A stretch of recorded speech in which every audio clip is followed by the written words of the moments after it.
আসসালামু আলাইকুম। সবাইকে শুভেচ্ছা জানাচ্ছি এবং আমন্ত্রণ আমাদের আজকের 18তম শিক্ষক নিবন্ধনের প্রথম ইংরেজি ক্লাসে। আপনারা আমাকে একটু জানাবেন যে আমাকে আপনারা ঠিকমতো দেখতে পাচ্ছেন কিনা এবং শুনতে পাচ্ছেন কিনা, একটু জানাবেন। আপনাদের আপনাদের কমেন্ট পেলে ভালো হয়। আপনারা আমাকে ঠিকমতো শুনতে পাচ্ছেন কিনা এবং দেখতে পাচ্ছেন কিনা। জি, ওয়ালাইকুম আসসালাম। ইয়াসিন আরাফাত, ওয়ালাইকুম আসসালাম। জি, আলহামদুলিল্লাহ ভালো আছি ভাই। আপনি ভালো আছেন আশা করছি। জাস্ট একটু আমাকে জানাবেন যে আমাকে ঠিক মতো দেখা যাচ্ছে কিনা এবং শোনা যাচ্ছে কিনা।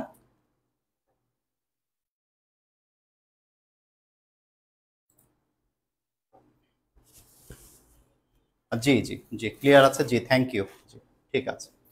আমরা আজকে যেহেতু আমরা এনটিআরসির পরীক্ষাগুলোকে আমরা যেহেতু মাথায় নিয়ে আমরা এই কোর্সটি পরিচালনা করব, সেই জন্য আপনাদেরকে একদম শুরুর দিকে আমি আপনাদেরকে আহ, আমাদের এনটিআরসি পরীক্ষায় বিগত বছরগুলোতে যেই জায়গাগুলি থেকে প্রশ্নগুলি এসেছে এবং যেই চ্যাপ্টারগুলি আমাদের জন্য খুব বেশি গুরুত্বপূর্ণ, সেই বিষয়ে আপনাদের সাথে অল্প একটু কথা বলবো এবং তারপর ইনশাল্লাহ আমরা আমাদের আজকে থেকে আমরা একটি সবচেয়ে গুরুত্বপূর্ণ যেই টপিকটা থেকে এই পর্যন্ত প্রশ্ন এসেছে আমরা তার আলোচনা শুরু করবো ইনশাল্লাহ। ঠিক আছে, আমরা অল্প একটু সিলেবাস নিয়ে কথা বলবো, কারণ আমরা কি করতে যাচ্ছি, কি করব, সেই বিষয়গুলো সম্পর্কে আমাদের একটু ভালোভাবে একটু ধারণা রাখা দরকার আছে। আচ্ছা, আমি আপনাদেরকে শুরুতেই যদি আমাদের যেই সিলেবাস আছে, আমরা জানি যে আমরা তিনটা পর্যায়ে পরীক্ষাটি দিব, তাই না? তিনটি পর্যায়ে পরীক্ষাটা দিব এবং সেই পরীক্ষাতে দেখা গেছে যে আমাদের কলেজের জন্য আমাদের একটি নির্দিষ্ট সিলেবাস আছে এবং সিলেবাস থেকে আমাদের 25 মার্ক থাকবে। স্কুল এবং স্কুল পর্যায়ে যে দুটির সিলেবাস একই রকমের। সিলেবাসগুলি থেকে আমরা দেখি যে স্কুলেও আমাদের 25 মার্কের কোশ্চেন হবে, স্কুল পর্যায়ে 2 সেখানে আমাদের 25 মার্কের প্রশ্ন হবে। এখন আপনারা এখানে দেখতে পাচ্ছেন যে আমি আপনাদের যেই এনটিআরসি থেকে যে সিলেবাসটাকে দেয়া হয়েছে, আমি সেই সিলেবাসটাকে কিন্তু এখানে আমি লিখেছি এবং যদি খেয়াল করেন আপনারা দেখবেন যে এখানে আমি লাল কালিতে কতগুলো জিনিস আমি লিখে রেখেছি, মানে কালার আমি করে রেখেছি। এগুলো আসলে যে দুটি সিলেবাসের মধ্যে কলেজ এবং স্কুল আপনি যদি দুটোকে মিলান দেখবেন এই টপিকগুলো আমাদের কমন। ঠিক আছে, এগুলো একদম কমন। এগুলো এক জায়গায় পড়লে আমাদের দুই জায়গাতে কভার হয়ে যাবে। আর কিছু টপিক আছে যেগুলো হচ্ছে স্কুল এবং কলেজের সাথে মিলছে না, সেগুলো হচ্ছে আমাদেরকে একটু আলাদা করে সেগুলো আমাদেরকে শিখতে হবে।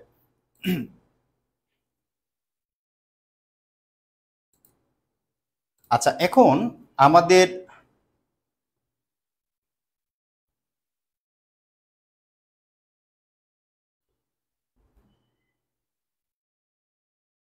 আমাদের যেটা মূল বিষয় সেটি হচ্ছে আমরা যদি শুধুমাত্র এনটিআরসি সিলেবাসটি খেয়াল করি তাহলে কিন্তু আমরা আসলে আমাদের যেই মাথার মধ্যে যে টপিকগুলো নেয়ার কথা আমরা কিন্তু সেগুলো পাবো না। আমরা উপরে যেই যেই যেগুলো আমরা দেখেছি সেগুলোতে আমরা দেখি যে এখানে আপনারা দেখবেন যে কিছু সিলেবাস, কিছু টপিক আছে সিলেবাসের মধ্যে যেগুলি আমাদের আসলে জানা নাই।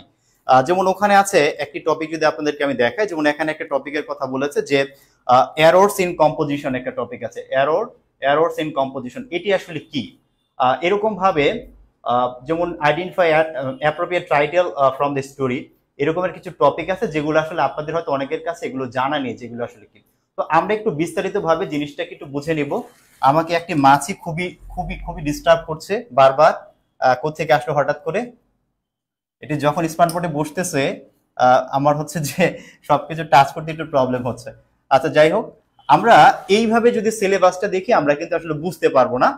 কিন্তু আপনাদের এই সিলেবাসটা বোঝার জন্য একটি বিষয় আপনাদেরকে ফলো করতে হবে, সেটি হচ্ছে এখানে আপনি দেখুন যে আহ, আমাদের যে 17তম যে শিক্ষক নিবন্ধন ছিল সেই নিবন্ধনে যে প্রশ্নগুলি এসেছে, যেই যে চ্যাপ্টারগুলি থেকে প্রশ্ন এসেছে আমি তার একটা লিস্ট এখানে দিয়েছি। আপনারা যদি দেখেন যে রাইট ফর্ম অফ ভার্ব এবং কন্ডিশনাল সেন্টেন্স, এই জায়গা থেকে আমাদের কলেজে 3টি প্রশ্ন এসেছিল, স্কুলে 3টি, স্কুল পর্যায়ে যে 2 আছে সেখানে 4টি প্রশ্ন। তার মানে এখানেই কিন্তু 10টির মতো প্রশ্নের আনসার কিন্তু আমাদের করতে হয়েছে শুধু এই টপিকটা থেকে। তারপর আপনি যদি দেখেন ট্রান্সলেশন, আমরা দেখি যে এনটিআরসির পরীক্ষাগুলোতে প্রত্যেকটি পরীক্ষাতে আপনি সেটা স্কুল পর্যায়ে, কলেজ পর্যায়ে, যেই পর্যায়ে হোক, 2টি 3টি 4টি পর্যন্ত কিন্তু ট্রান্সলেশন থাকে পরীক্ষাতে। হ্যাঁ, ছোট ছোট সেন্টেন্সের ট্রান্সলেশন আমাদের ঠিক মতো মানে বাছাই করতে হয়। তো এখানেও আপনি দেখেন কলেজে 3টি, স্কুলে 2টি, স্কুল পর্যায়ে 2তে কিন্তু 4টি প্রশ্ন এসেছিল, 9টি প্রশ্ন এসেছে।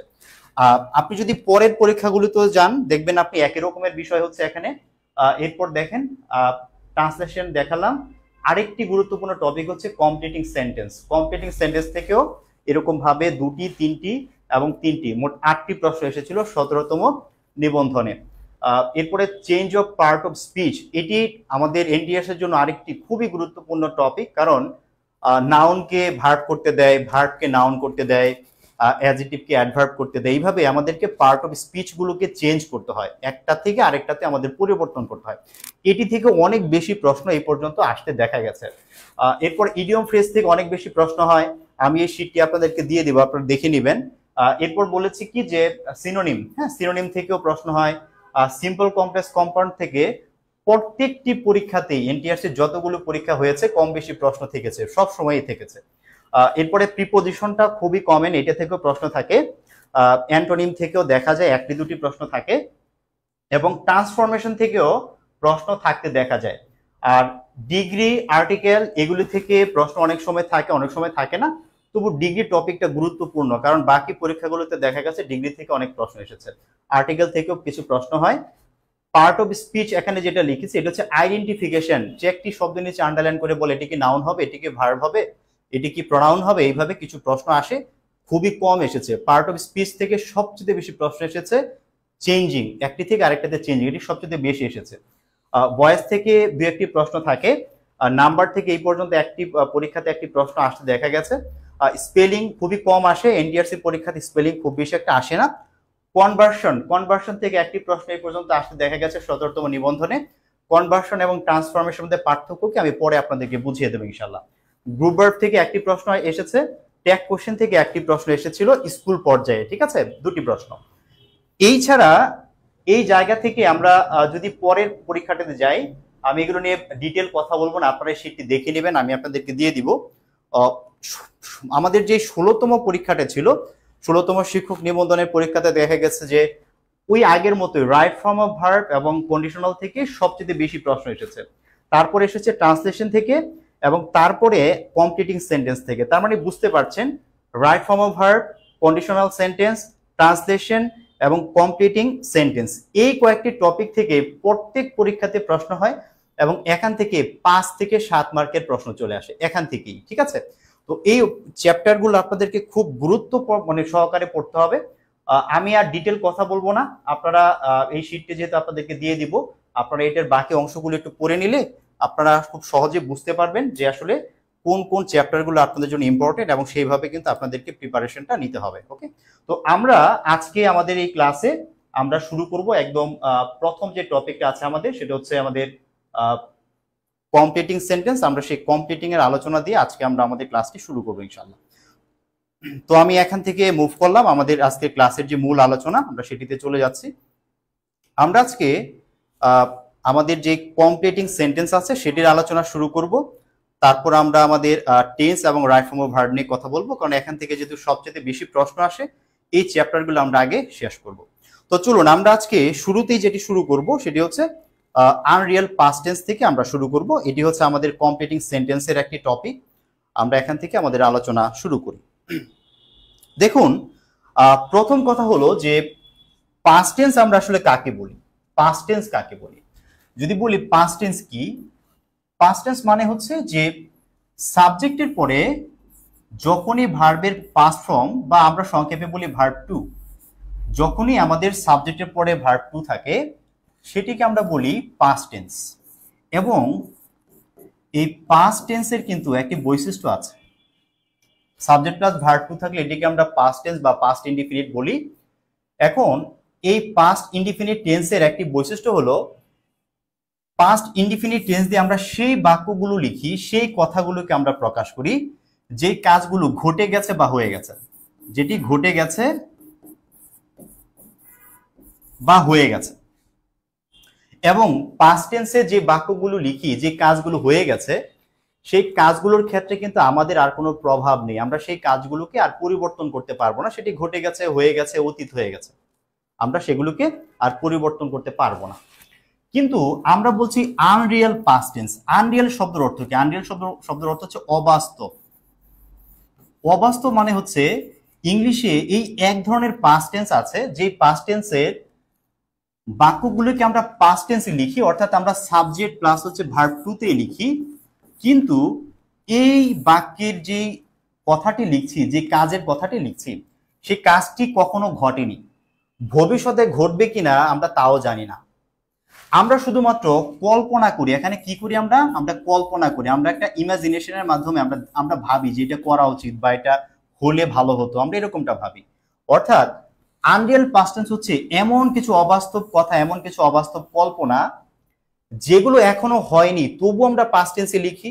ভবিষ্যতে হবে কিনা সেই বিষয়ে নিশ্চয়তা নেই, ভবিষ্যতে হতেও পারে, নাও হতে পারে, হতেও পারে, নাও হতে পারে, কিন্তু তবুও আমরা পাস্ট টেন্সে লিখছি। দেখেন, এটা একটা ব্যতিক্রম ব্যাপার না যে ঘটলে পাস্ট টেন্সে লেখার কথা, কিন্তু ঘটেনি, অবাস্তব চিন্তা করছি, আমি একটা ইচ্ছে পোষণ করছি যে এটা হলে ভালো হতো, এমনটা হলে ভালো হয়, সেই কথাগুলোকে আমরা পাস্ট টেন্সে লিখছি। এই জন্য আমরা এই বাক্যগুলোকে বলছি আনরিয়েল পাস্ট টেন্স।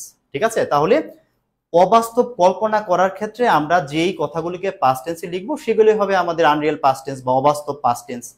এই অবাস্তব বিষয়টা কোথায় কোথায় ঘটে এটি আমাদেরকে জানতে হবে, অবাস্তব বিষয়টি কোথায় কোথায় ঘটে। আমরা একটু জেনে নিব ভালো করে।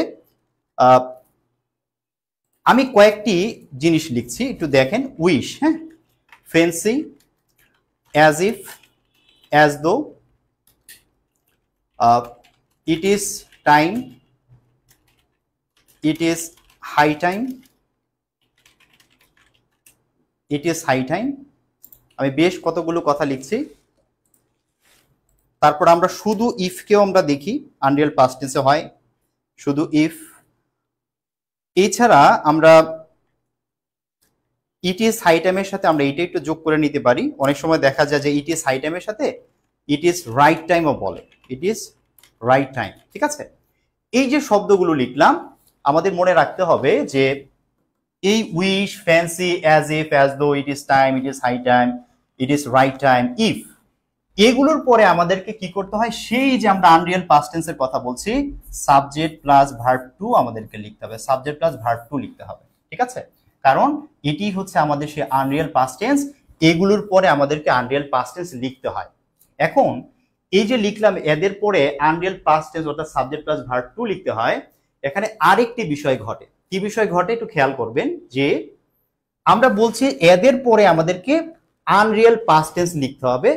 আনরিয়েল পাস্ট টেন্স মানে হচ্ছে আমি এই জায়গাতে সাবজেক্টের পরে কখনোই আমি ভার্ব ওয়ান লিখতে পারবো না, প্রেজেন্ট ফর্ম আমি লিখতে পারবো না। তার মানে এখানে আমি যদি এম লিখি সেটি ভুল হবে, যদি ইজ লিখি সেটি ভুল হবে, যদি আর লিখি সেটিও ভুল হবে।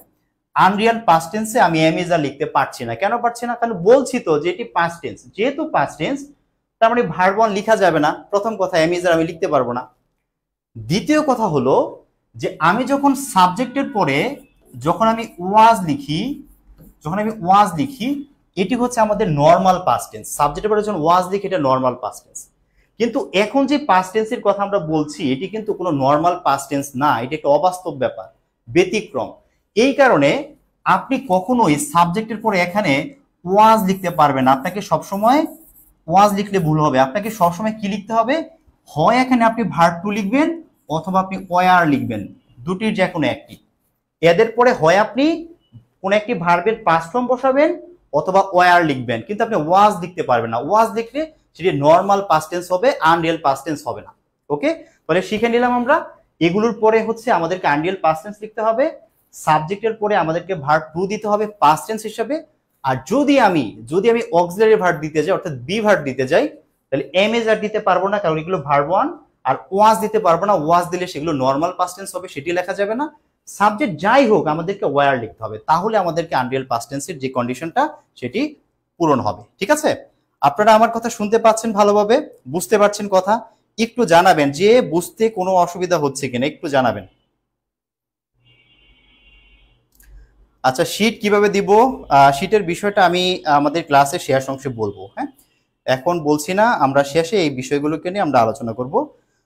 বেসিক থেকে শুরু করলে ভালো হয় ভাই।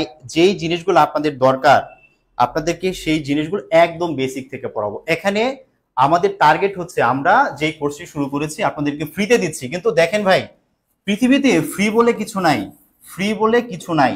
হ্যাঁ, আমরা যে সময় দিচ্ছি, আপনারা সময় দিচ্ছেন, ডেটা খরচ হচ্ছে, আমাদের এই যে এত অ্যারেঞ্জমেন্ট করতে হচ্ছে, আমাদেরকে ক্লাসে একটা প্রিপারেশন নিতে হচ্ছে, আমাদের সব কষ্টই তো করতে হচ্ছে। ফ্রি বলে কিছু হয় না পৃথিবীতে, কোনো কিছু ফ্রি না। এই কোর্সটিও ফ্রি না, এটি ফ্রি না। কেন দিচ্ছি? দুটি কারণ। একটা বিষয় হচ্ছে যে আপনাদের হচ্ছে জানা দরকার, কারণ এনটিআরসি পরীক্ষাতে 12 লক্ষ যদি পরীক্ষা দেয় সবাই তো টিকে না ভাই, সবাই তো টিকে না, খুবই কম টিকে। তার মানে আপনাদের দরকার আছে, বিষয়গুলো জানা দরকার আছে। আর আমরা আপনাদের ভালোবাসা চাই। এখন আপনাদের ভালোবাসা পেতে গেলে আমাদের কিছু দিতে হবে। আমরা সেই জন্য আপনাদেরকে বলছি যে ফ্রিতে দিচ্ছি, কিন্তু আসলে কি ফ্রি এটা বলেন? সময় ইনভেস্ট করছি না আমরা, সবারই সময় যাচ্ছে। আমরা এই ক্লাসগুলিকে বা ইফেক্টিভ করব। একটি কথা হচ্ছে ক্লাসগুলিকে আমরা ইফেক্টিভ করব, যেগুলো আপনাকে সামনে এগিয়ে নেবে, আপনার কাজে লাগবে। ভাই আমি মানে বাংলাদেশের সবচেয়ে ভালো শিক্ষক নই, আমি অনেক কিছুই পারি না, কিন্তু আমি যতটা জানি ততটা আপনার জন্য এনাফ হবে। এবং আমি চেষ্টা করব আপনাকে এমন ভাবে ক্লাসটি নেওয়ার জন্য যেন আপনার ইফেক্টিভ হয়, আপনি যেন শিখতে পারেন, প্রথম কথা। দ্বিতীয় কথা হলো, আমি কখনোই দাবি করি না যে আমি পৃথিবীর সবচেয়ে ভালো শিক্ষক, আমি সবচেয়ে ভালো পড়াই, এরকম নয় বিষয়টা। বরঞ্চ আমি হয়তোবা আমার প্রেজেন্টেশনটা হয়তোবা একটু ভিন্ন, এবং আমি চেষ্টা করি আমার যেটা সবচেয়ে ভালো লাগে যে ক্লাসটা আমি এমন ভাবে নিব আমার শিক্ষার্থীদের যেন মুখস্থ করতে না হয়। আমি মুখস্থ ব্যাপারটাকে আমি কখনোই গুরুত্ব দিই না, মুখস্থ করব না। আপনারা আমার সাথে কানেক্টেড থাকবেন, আমি এমন ভাবে পড়াবো যে আপনার মাথায় সেগুলোকে মনে রাখার চেষ্টা করবে। এটি হচ্ছে আমার কাজ। আপনি আমাকে সময় দিবেন, আমি চেষ্টা করবো আপনার মাথায় জিনিসগুলোকে কিভাবে রেখে দেওয়া যায়, এটি আমার কাজ। ঠিক আছে? এইভাবে আমরা ইনশাল্লাহ আগাবো। প্র্যাকটিস শিট হবে, ক্লাস হবে, সবকিছু হবে। আমাদের টার্গেট হচ্ছে ইংলিশে আমরা কমপক্ষে 15 থেকে 18 মার্ক যেন একটা পেতে পারি, আমরা যেন 15 থেকে 18 মার্ক পেতে পারি। আবার ম্যাথে যদি আপনারা ওরকম ভাবে 15-16 মার্ক পেয়ে যান, এখানে আপনাদের হয়ে যাচ্ছে প্রায় 30 মার্কের মতো। আবার আমাদের বন্ধন ভাই আমাদের সাধারণ জ্ঞানের ক্লাস নেবেন, বন্ধন ভাই ক্লাস নিলে সেখান থেকেও আপনারা আশা করছি যে সেখান থেকে আপনারা প্রায় 20 মার্কের মতো আপনারা কাছাকাছি একটা মার্ক পাবেন। তাহলে আপনাদের পাস মার্ক কিন্তু আমাদের এই 3টি কোর্স থেকে হয়ে যাবে ইনশাল্লাহ। কিন্তু লেগে থাকেন, একটু সময় দেন, একটু কষ্ট করেন, আমার সাথে আস্তে আস্তে কানেক্ট হন, আমার কথা আপনাদের ব্যাপারগুলো আমরা একটু বুঝি, ইনশাল্লাহ ভালো কিছু হবে। ঠিক আছে? আপনারা টেনশন করবেন না ইনশাল্লাহ। একদম বেসিক থেকে আপনাদের যা যা জানা দরকার আপনাদেরকে সব জানিয়ে পড়াবো ভাই, কোনো কিছু ফাঁকি দিব না। এখানে ফ্রি কোর্স বলে আপনারা মনে করবেন না যে আমরা আপনাদেরকে শুধু এলোমেলো পড়াশোনা করাবো, একদমই সেরকমটা হবে না ইনশাল্লাহ। ঠিক আছে? জি, ওকে, আসেন আমরা পড়াই ফিরি। আমরা তাহলে আনরিয়েল পাস্ট টেন্স কোথায় হয় এটি বুঝে গেলাম, এবং আনরিয়েল পাস্ট টেন্সের পরে আমরা বলেছি ভার্ব টু হয়, সাবজেক্ট প্লাস ভার্ব টু, অথবা ওয়ার হয়। এম ইজ আর লেখা যাবে না, ওয়াজ লেখা যাবে না, ওয়াজ লেখা যাবে না, এটা কিন্তু বেশি করে খেয়াল রাখতে হবে। আনরিয়েল পাস্ট টেন্সে ওয়াজ লিখলে সেটি আর আনরিয়েল পাস্ট টেন্স হবে না, সেটি আমাদের সেই নর্মাল পাস্ট টেন্স হয়ে যাবে। এখন আমরা এটা একটু বাক্য দেখি, কয়েকটি সেন্টেন্স দেখি আমরা, তাহলে আমরা একটু মাথায় নিতে পারবো যে পুরো কনসেপ্টটিতে আসলে কি ঘটছে। যেমন আমি যদি আপনাদেরকে একটা বাক্য দেখাই, আমি লিখতে পারি যে I wish I were a king, যে আমার ইচ্ছে হয় যদি আমি একজন রাজা হতাম। আমরা বলি ইস যদি একজন রাজা হতাম, এই কথাটি ইংরেজিতে এইভাবে বলতে হয়, I wish I were a king। ঠিক আছে? আবার আমি বলতে পারি যে I fancy I were a child again। Wish এবং ফেন্সির সেম মিনিং, আমার ইচ্ছে হয় বা যদি আবার একজন কি হয়ে যেতাম, আবার একটি শিশু হয়ে যেতে পারতাম, অর্থাৎ আমার ইচ্ছে হয় একজন শিশু হতে। ঠিক আছে? একজন শিশু হতে আমার ইচ্ছে করে। আমি বলতে পারি যে if I were a bird, যদি আমি একটি পাখি হতাম, আই ওয়ার আ বার্ড, যদি আমি একটি পাখি হতাম। ঠিক আছে? এইভাবেই কিন্তু আমাদের এই বিষয়গুলো ঘটে। যেমন ইট ইজ টাইম দিয়ে বলতে পারি যে it is time we took steps against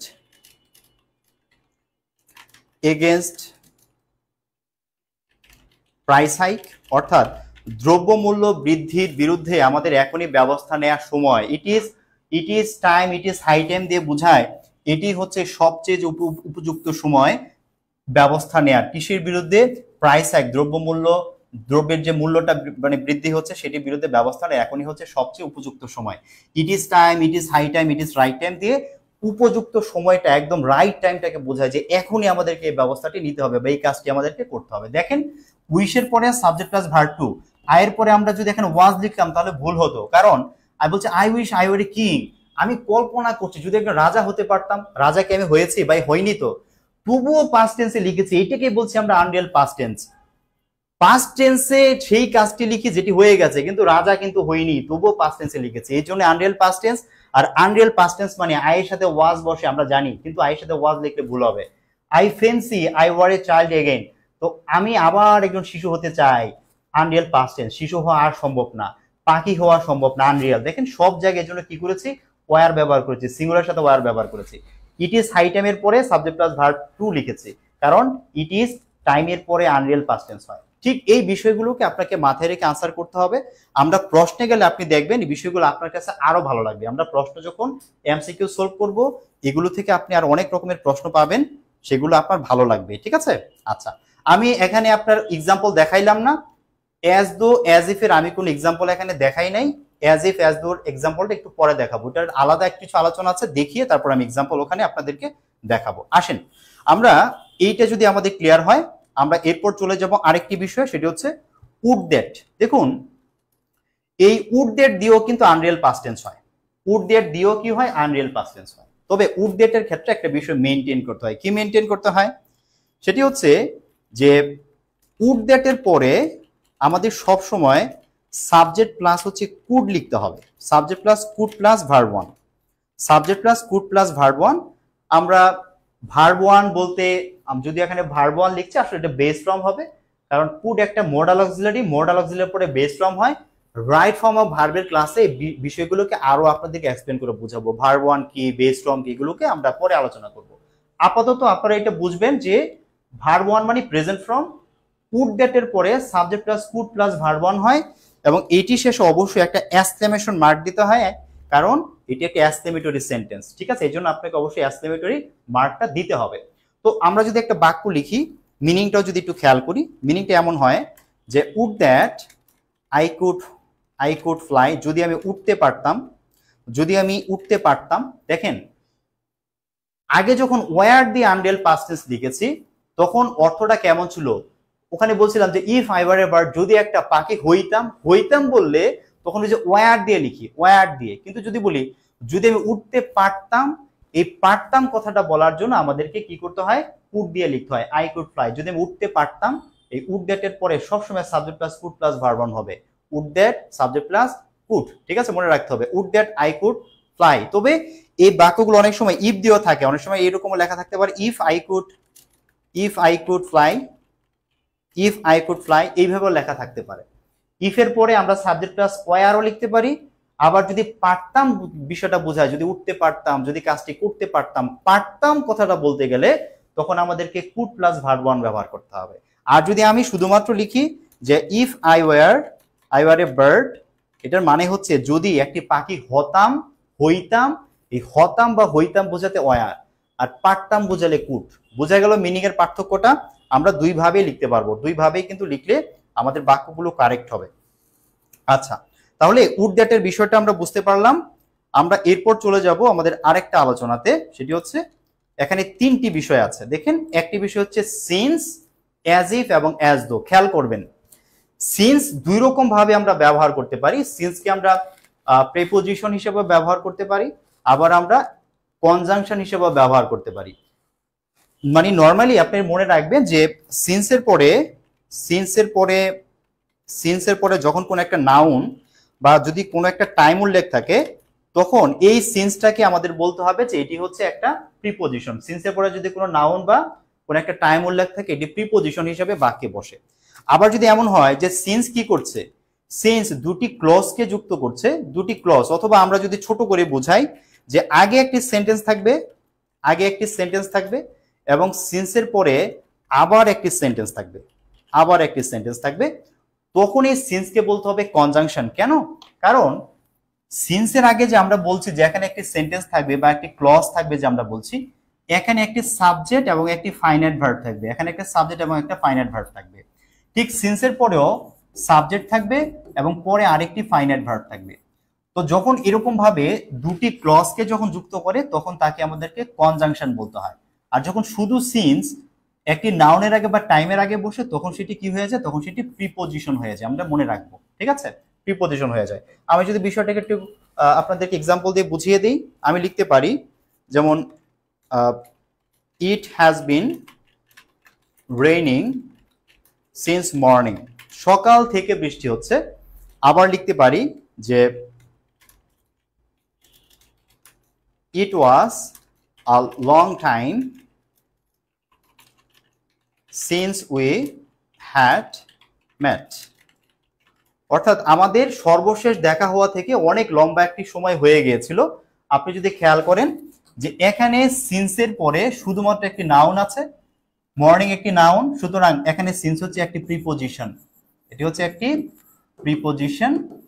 আর এখানে দেখেন সিন্স আছে, সিন্সের পরে একটি সাবজেক্ট ভার্ব, সিন্সের আগে একটি সাবজেক্ট ভার্ব। যখন এরকম সাবজেক্ট ভার্ব থাকে তখন সিন্স হচ্ছে আমাদের কনজাংশন, তখন হচ্ছে এটি কনজাংশন। ঠিক আছে, আমি আশা করি বুঝেছেন কথা।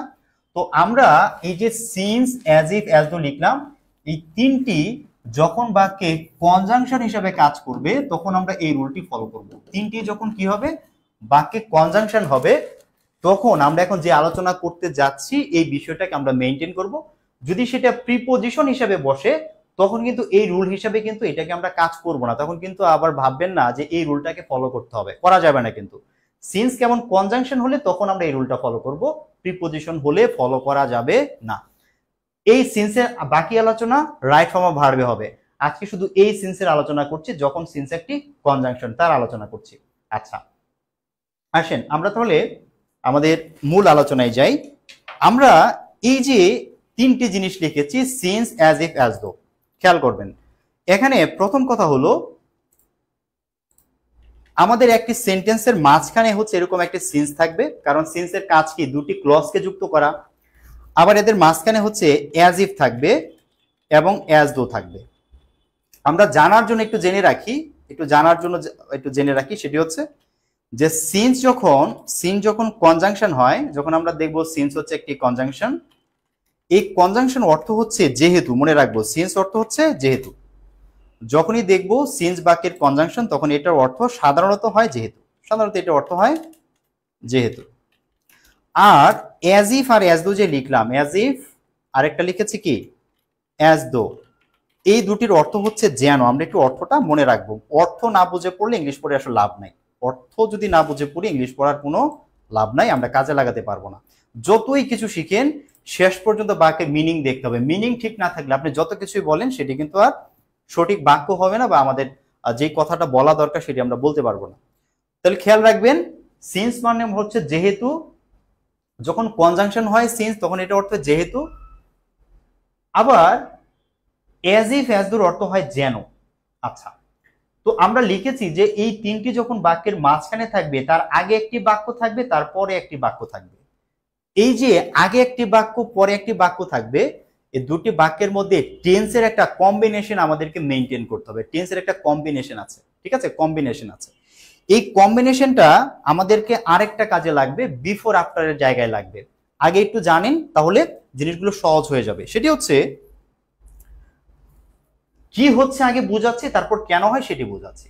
আমরা দেখব যে সিন্স, অ্যাজ ইফ, অ্যাজ দো যখন কোনো সেন্টেন্সে থাকে তখন সাধারণত এদের আগে হচ্ছে প্রেজেন্ট টেন্স থাকে। এদের আগে টেন্সটা কি থাকে, প্রেজেন্ট টেন্স থাকে। প্রেজেন্ট টেন্স মানে কি, প্রেজেন্ট টেন্স মানে হচ্ছে প্রেজেন্ট ইনডিফিনিট থাকতে পারে, অথবা দেখা যায় যে প্রেজেন্ট পারফেক্ট থাকে, দুটির যে কোনো একটি। প্রেজেন্ট ইনডিফিনিট বা প্রেজেন্ট পারফেক্ট থাকে এগুলোর আগে। যখন প্রেজেন্ট ইনডিফিনিট, প্রেজেন্ট পারফেক্ট থাকে এগুলোর পরে আপনাকে সবসময় লিখতে হবে, এগুলোর পরে আপনাকে লিখতে হবে পাস্ট ইনডিফিনিট। খেয়াল করবেন, পাস্ট ইনডিফিনিট। আগে যদি প্রেজেন্ট ইনডিফিনিট, প্রেজেন্ট পারফেক্ট থাকে, পরে হবে পাস্ট ইনডিফিনিট। কেমন আমরা একটু দেখি। যেমন আমি যদি অ্যাজ ইফ দিয়ে একটা বাক্য লিখি, আমি লিখতে পারি এরকমের যে she talks as if she were a queen. বাক্যটি খেয়াল করেন, she talks as if she were a queen. এই যে বাক্যটি লিখলাম, এখানে কি ঘটছে? প্রথম কথা হচ্ছে মাঝখানে অ্যাজ ইফ আছে, অ্যাজ ইফ থাকলে বলেছে কি আগে প্রেজেন্ট ইনডিফিনিট হবে। দেখেন ভাই সামনের subject plus verb one, verb ওয়ানের সাথে এস আছে, সাবজেক্ট প্লাস ভার্ব ওয়ান এবং ভার্ব ওয়ানের সাথে এস আছে। সাবজেক্ট প্লাস ভার্ব ওয়ান থাকা মানেই হচ্ছে সেটি প্রেজেন্ট ইনডিফিনিট, এটা হচ্ছে প্রেজেন্ট ইনডিফিনিট। এবং মাঝখানে অ্যাজ ইফ আছে, অ্যাজ ইফ এর পরে দেখেন past indefinite, subject plus verb two, subject plus verb two. আমরা জানি শি এর পরে ওয়াজ হওয়ার কথা, কিন্তু এই যে আমরা একটু আগে পড়েছিলাম আনরিয়েল পাস্ট টেন্সে যে অ্যাজ ইফ এর পরে আমাদের কি করতে হয়, আনরিয়েল পাস্ট টেন্স লিখতে হয়। আনরিয়েল পাস্ট টেন্স বানাতে গেলে আপনি তো আর ওয়াজ লিখতে পারবেন না ভাই, ওয়াজ লিখলে তো ভুল হবে। এই জন্য কিন্তু সাবজেক্টের সাথে আমরা ওয়ার লিখেছি। কি লিখেছি? ওয়ার লিখেছি। অ্যাজ ইফ এর পরে আনরিয়েল পাস্ট টেন্স, ওয়াজ লিখলেই ভুল হবে। কেন ভুল হবে? কারণ এটা একটা অবাস্তব কল্পনা। বলছে শি ওয়ার এ কুইন, বলছে শি টক, সে এমন ভাবে কথা বলে অ্যাজ ইফ যেন শি ওয়ার এ কিং, যেন সে একজন রানী হয়ে গেছে, রানীর মতো আচরণ করে, রানীর মতো ভাব নিয়ে কথা বলে। সে তো রানী হয় নাই, সে তো রানী না, কিন্তু রানীর মতো ভাব নিচ্ছে। এই জন্য বলছি যে অ্যাজ ইফ যেন শি ওয়ার এ কুইন, যেন সে একজন রানী হয়ে গেছে। সে এমন ভাবে কথা বলে যেন সে একজন রানী হয়ে গেছে।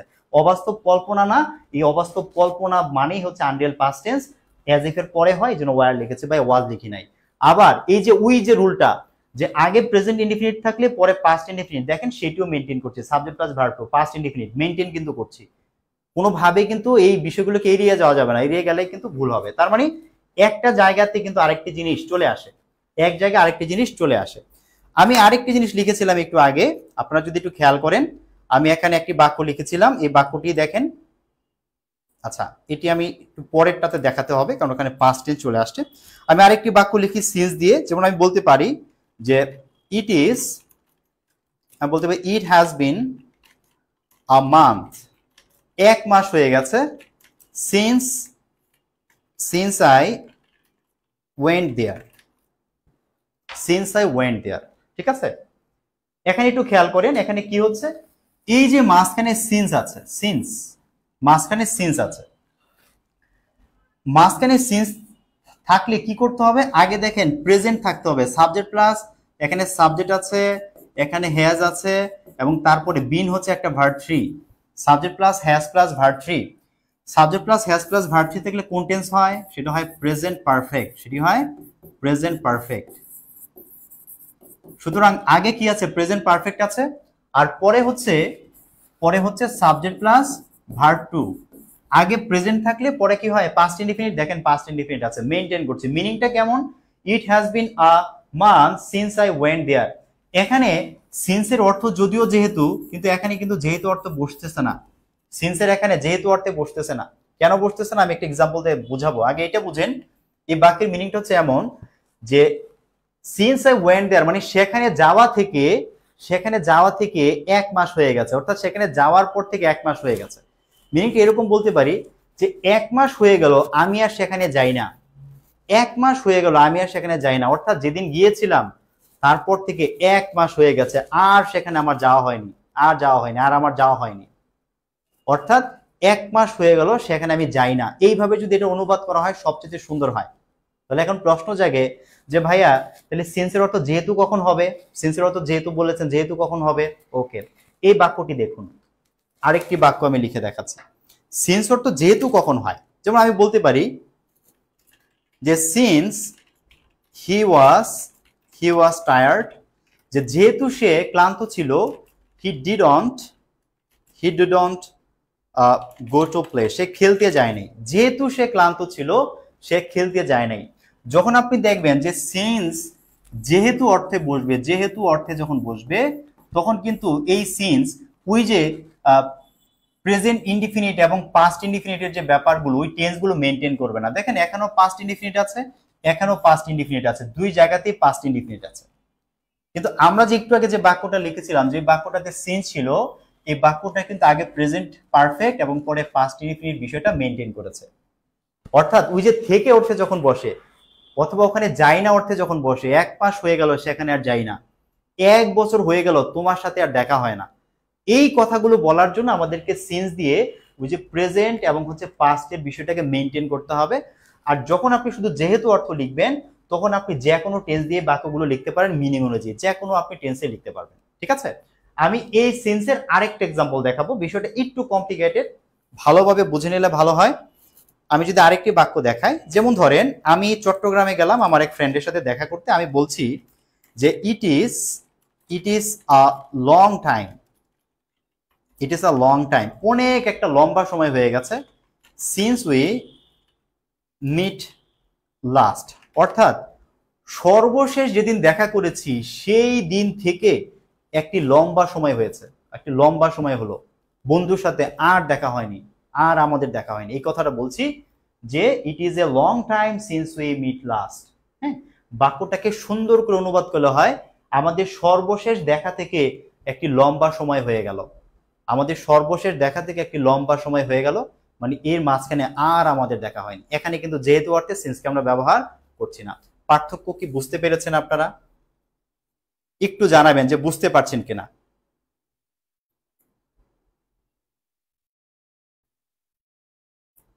স্যার ইফ দিয়ে যে বাক্যই শুরু হবে তার ভার্ব সবসময় ভার্ব টু হবে না ভাইয়া, আমরা আনরিয়াল পাস্ট টেন্সে আমরা এই বিষয়গুলো দেখব। হ্যাঁ, আনরিয়াল পাস্ট টেন্সে আলোচনা আমরা একটু পরে আসবো, সরি আমরা কন্ডিশনাল সেন্টেন্সে আলোচনায় যাব, তখন আমরা এই বিষয়গুলো দেখবো। হ্যাঁ, ইফের পর অন্য কিছু হতে পারে এবং আপনি ডিফারেন্স বুঝতে পারবেন কখন আপনি ভার্ব টু দিবেন আর কখন অন্য কিছু দিবেন, আপনি বুঝতে পারবেন, টেনশনে কিছু নাই ভাই, স্টেপ বাই স্টেপ সব আসবে। হ্যাঁ, আপনাদেরকে আমি ছোট্ট করে একটা অনুরোধ করব যে আপনারা যদি কোনো বিষয় নিয়ে আপনারা যদি কনফিউজড হন আমাকে জানাবেন। এটার রিজনটা কি আমি একটু যদি ছোট্ট করে বলি, যে আমি যখন আমার পেড বেচে পড়াই, আমার পেড বেচে প্রায় হচ্ছে 15টির মতো একদম বেসিক ক্লাস থাকে, একদম একদম ধরেন ওখানে আমি ভার্ব পড়াই, টেন্স পড়াই, এই নাম্বার পার্সন পড়াই, তারপর হচ্ছে টেন্সের বিভিন্ন রকম ব্যবহার পড়াই, কেন একটা বাক্য পাস্ট ইনডিফিনিট হয়, কেন পাস্ট পারফেক্ট হয়, এরকম করে ধরে ধরে ধরে ধরে বিষয়গুলোকে শেষ করি।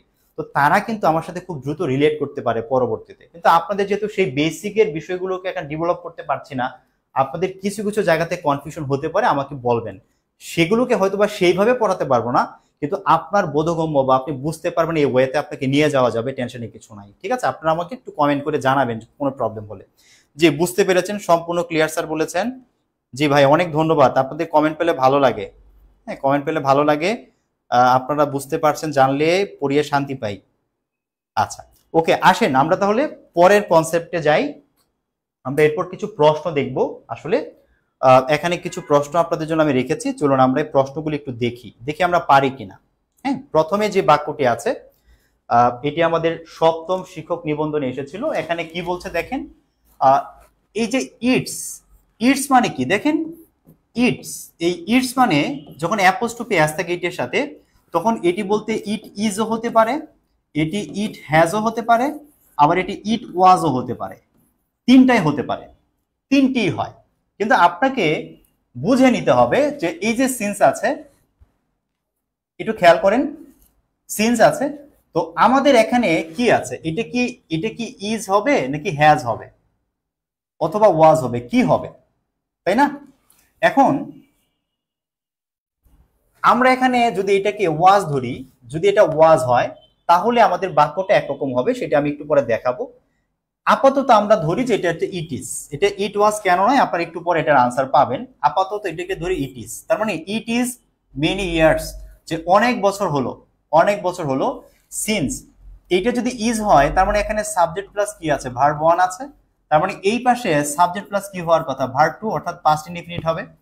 তাহলে আমাদের এই যে মিট আছে, মিটের ভার্ব টু কি, মিটের ভার্ব টু হচ্ছে এই যে মিট। ঠিক আছে, সুতরাং এইটি আমাদের আনসার হবে, সাবজেক্ট প্লাস ভার্ব টু লাগবে, এই যে ভার্ব টু আছে। মিটিং হবে না, শ্যাল মিট হওয়ার কোনো সম্ভাবনা নাই, ক্যান মিট হওয়ারও কোনো সম্ভাবনা নাই, কোনো সুযোগ নাই, সুতরাং আমাদের আনসার হবে কি মিট। ঠিক আছে, it is many years since I meet you, অর্থাৎ তোমার সাথে দেখা হওয়ার পর অনেক বছর হয়ে গেল, অনেক বছর হয়ে গেল আর দেখা হয়নি, তোমার সাথে দেখা হওয়ার পর অনেক বছর হয়ে গেল। কেন আমি বুঝলাম যে এটা সাবজেক্ট প্লাস ইজ হবে, এই বিষয়টা ক্লিয়ার করা দরকার। তাহলে আমাদেরকে ছোট্ট করে আরেকটি বিষয় দেখে নিতে হবে, তাহলে আমরা বুঝতে পারবো যে কিভাবে আমি বুঝলাম যে এটা ওয়াজ হবে, কিভাবে বুঝলাম। দেখেন আমরা এখানে একটা রুল লিখেছি না, যে এগুলোর আগে যদি প্রেজেন্ট থাকে তারপরে পাস্ট ইনডিফিনিট হয়, এটা আমরা ক্লিয়ার হয়েছে। কিন্তু এগুলো দিয়ে আরেকটি ঘটনা ঘটে, আরেকটি ঘটনা ঘটে, সেটি কি, সেটি হচ্ছে একটু খেয়াল করবেন, আরেকটি বিষয় ঘটতে পারে। আমরা যখন দেখি কোনো সেন্টেন্সের মাঝখানে সিন্স আছে, যখন দেখি সিন্স আছে, যখন অ্যাজ ইফ থাকে বা অ্যাজ দো থাকে, যখন মাঝখানে এগুলি থাকে, এবং আগে দেখেছিলাম যে এদের আগে প্রেজেন্ট টেন্স থাকে, ভাই প্রেজেন্ট টেন্স থাকে, কিন্তু দেখা গেল এখন আর প্রেজেন্ট টেন্স দেয়নি, এখানে দিয়েছে পাস্ট ইনডিফিনিট টেন্স দিয়েছে। এখন এখানে পাস্ট ইনডিফিনিট দিয়েছে। যখন পাস্ট ইনডিফিনিট দিবে তখন এই পাশে আপনাকে লিখতে হবে পাস্ট পারফেক্ট লিখতে হবে। কি লিখতে হবে? Past perfect. পাস্ট ইনডিফিনিট থাকলে পাস্ট পারফেক্ট হয়। কেন হয় একটু বুঝে নেন, ভালো করে বুঝে নেন। আচ্ছা, আপনারা কখনো চিন্তা করেছেন যে আই ওয়েন্ট মানে কি? আই ওয়েন্ট মানে হচ্ছে আমি গিয়েছিলাম। এটা অর্থ হচ্ছে আমি গিয়েছিলাম। আমি গিয়েছিলাম। দেখেন, আমি গিয়েছিলাম, কিন্তু আমি যদি এখন বলি যে আই হ্যাড গন, এটির অর্থ কি? সাবজেক্ট প্লাস ভার্ব টু, এটি পাস্ট ইনডিফিনিট, আর subject plus had plus verb three, তার মানে এটা হচ্ছে past indefinite, sorry past perfect. Past perfect মানে হচ্ছে সাবজেক্ট থাকবে, তারপরে হ্যাড থাকবে, তারপরে ভার্ব থ্রি থাকবে, তাহলে সেটাকে আমরা পাস্ট পারফেক্ট বলবো। তাহলে এখানে subject plus had plus verb three আছে, এটির অর্থ কি? আপনি দেখবেন এই বাক্যটির অর্থ হচ্ছে আমি গিয়েছিলাম। দুটি বাক্যের একই অর্থ, দুটি বাক্যের একই অর্থ ভাই, পার্থক্য নাই। আই ওয়েন্ট মানে আমি গিয়েছিলাম, আই হ্যাড গন মানে আমি গিয়েছিলাম। যদি দুটি বাক্যের একই অর্থ হয় তাহলে স্বাভাবিকভাবে একটি প্রশ্ন জাগে যে যদি দুটি টেন্সের অর্থ একই হয়, পাস্ট ইনডিফিনিটে যা বলেছে পাস্ট ইনডিফিনিট দিয়ে তাই বলা হচ্ছে, তাহলে দুটি টেন্সের আমার দরকারটা কি? এই মানে প্রশ্নটা কিন্তু মাথায় সবারই আসবে। এখন আসেন আমরা একটু জেনে নেই কেন এরকমটা হয়। দেখেন, অতীতকালে যখন দুটি কাজ ঘটে, ধরেন এরকমের যে আমি সেখানে গিয়েছিলাম এবং তার সাথে দেখা করেছিলাম, আবার আমি বললাম আমি তার সাথে দেখা করেছিলাম এবং সেখানে গিয়েছিলাম। দুটি বাক্যই যদি আমি পাস্ট ইনডিফিনিটে বলি, খেয়াল করবেন কিন্তু আমি সেখানে গিয়েছিলাম এবং তার সাথে দেখা করলাম এবং সেখানে গিয়েছিলাম, তার সাথে দেখা করে আমি আরেকটা জায়গায় গিয়েছি। আবার মিনিংটা এমন হয় আমি সেখানে গিয়েছি এবং সেখানে গিয়ে তাকে পেয়েছি, তার সাথে দেখা করেছি। দুই রকম ঘটনাই ঘটতে পারে, কিন্তু কোন কাজটা আগে করেছি? দুটি কাজই অতীতকালের, দুটি কাজই পাস্ট টেন্সের আমি বলছি, কিন্তু কোন কাজটি আগে করেছি বোঝার তো অপশন নাই। একই বাক্য যদি ঘুরিয়ে বলি তাহলে কি আমি বুঝতে পারছি আমি কি আগে সেখানে গিয়েছি নাকি আগে দেখা করেছি, নাকি আগে দেখা করেছি তারপরে গিয়েছি? বোঝা যায় না।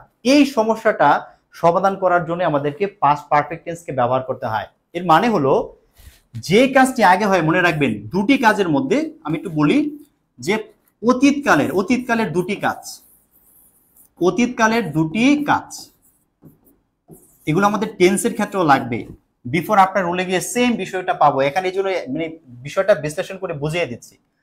অতীতকালের দুটি কাজের মধ্যে যে কাজটি আগে হবে, দেখেন যেটি আগে হবে সেটি হচ্ছে আমাদেরকে পাস্ট পারফেক্ট টেন্সে লিখতে হবে। যেটি আগে হবে সেটা হবে পাস্ট পারফেক্ট, আর যেটি পরে হবে সেটিকে আমাদের লিখতে হবে পাস্ট ইনডিফিনিট, সেটি হয়ে যাবে পাস্ট ইনডিফিনিট। অর্থাৎ আগে হলে পাস্ট পারফেক্ট, পরে হলে পাস্ট ইনডিফিনিট। ঠিক আছে? দেখেন আমি যদি একটু নোট করে দিই, আপনাদের এই নোটটিও আমি দিয়ে দিব ইনশাল্লাহ। কথাটি কি বলেছি যে অতীতের দুটি কাজের মধ্যে যেটি আগে হবে বা ঘটবে, সেটি কি হবে? সেটি আমাদেরকে লিখতে হবে পাস্ট পারফেক্টে। ভাই আগে হলে পাস্ট পারফেক্ট হবে, আর পরে হলে যেটি পরে হবে সেটি কি করব? সেটিকে আমরা লিখবো পাস্ট ইনডিফিনিটে, লিখবো পাস্ট ইনডিফিনিট। যেমন আপনাদেরকে একটা বাক্য এখানে লিখে দেই, বিফোর আফটার যদি আমরা আলাদা করে পড়বো তবু একটা বাক্য লিখি। তো আমরা লিখলাম যে the patient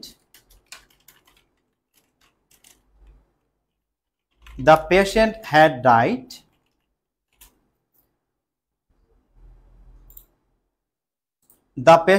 died before the doctor came. ভাই খেয়াল করেন তো, আগে কি মারা গেছে নাকি আগে ডক্টর এসেছে? আগে কোনটি হয়েছে?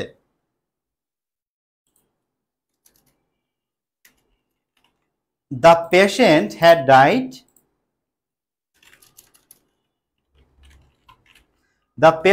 died before the doctor came. কোনটি আগে হয়েছে? আপনি যদি খেয়াল করেন এই যে বিফোর আছে না, দেখেন আগে রোগীটি মারা গেছে, যেহেতু আগে মারা গেছে, এটি কি হয়েছে, আগে হয়েছে যেহেতু এটা পাস্ট পারফেক্ট হয়েছে, আগে যেহেতু হয়েছে পাস্ট পারফেক্ট হয়েছে। আর পরে ডাক্তার এসেছে, এজন্য subject plus verb two past indefinite হয়েছে।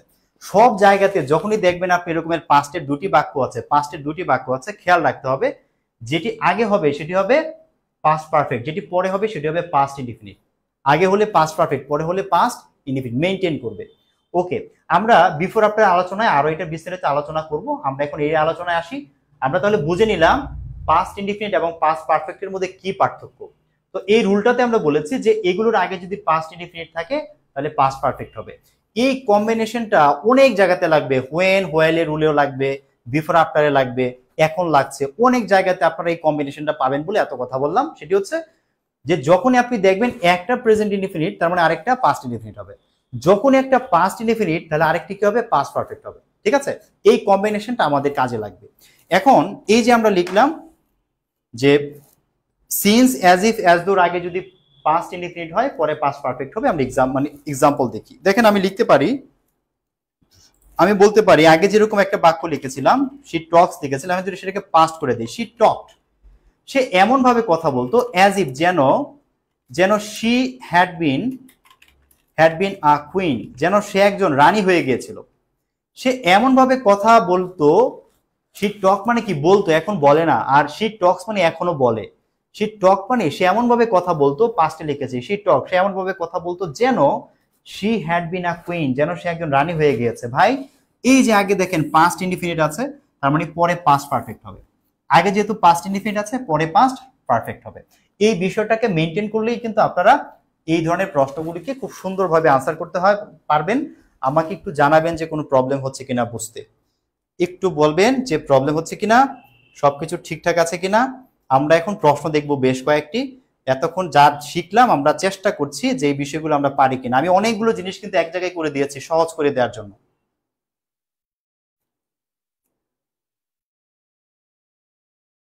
ওকে, খেয়াল করেন আমরা যদি প্রশ্নগুলি একটু দেখি, আমাদের যে প্রশ্নগুলি আছে যদি প্রশ্নগুলি একটু দেখি, এই যে এখানে যেটা বলেছিলাম যে আমি বুঝেছিলাম কিভাবে যে এটি ইজ হবে, এটা আমি বুঝেছিলাম কিভাবে। বুঝার ওয়ে হচ্ছে আপনি দেখেন হ্যাড প্লাস হচ্ছে ভার্ব থ্রি এখানে নাই অপশনগুলোতে, এখানে হ্যাড প্লাস ভার্ব থ্রি নাই, হ্যাড প্লাস ভার্ব থ্রি নাই, হ্যাড প্লাস ভার্ব থ্রি নাই, হ্যাড প্লাস ভার্ব থ্রি নাই।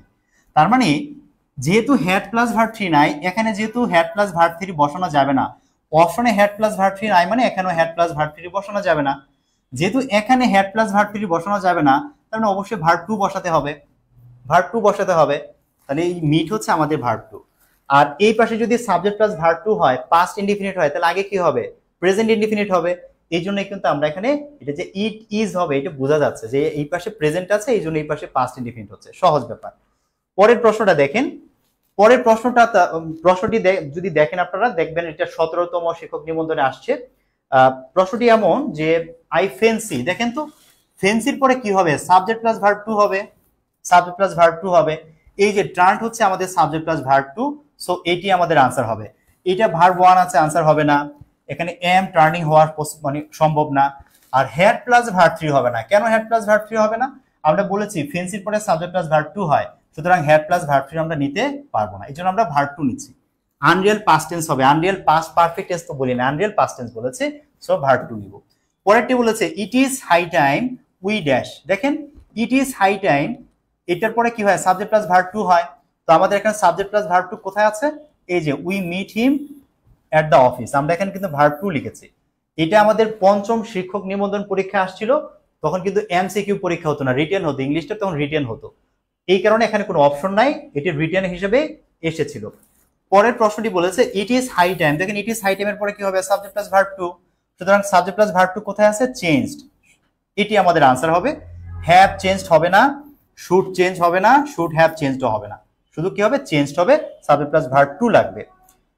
সেম ওয়েতে পরের প্রশ্নটি যদি দেখি, দেখেন 4 নাম্বার প্রশ্নটিতে বলছে যে হি টক্স অ্যাজ দো, দেখেন তো অ্যাজ দো আছে, অ্যাজ ইফ অ্যাজ দো, আগে আছে প্রেজেন্ট, ভাই সাবজেক্ট প্লাস ভার্ব ওয়ান আছে, সাবজেক্ট প্লাস ভার্ব ওয়ান থাকলে পরে কি হয়, আগে যদি subject plus verb one present indefinite হয়, পরে পাস্ট ইনডিফিনিট হবে, পাস্ট ইনডিফিনিট মানে সাবজেক্ট প্লাস ভার্ব টু হবে, সাবজেক্ট প্লাস কি হবে, ভার্ব টু হবে।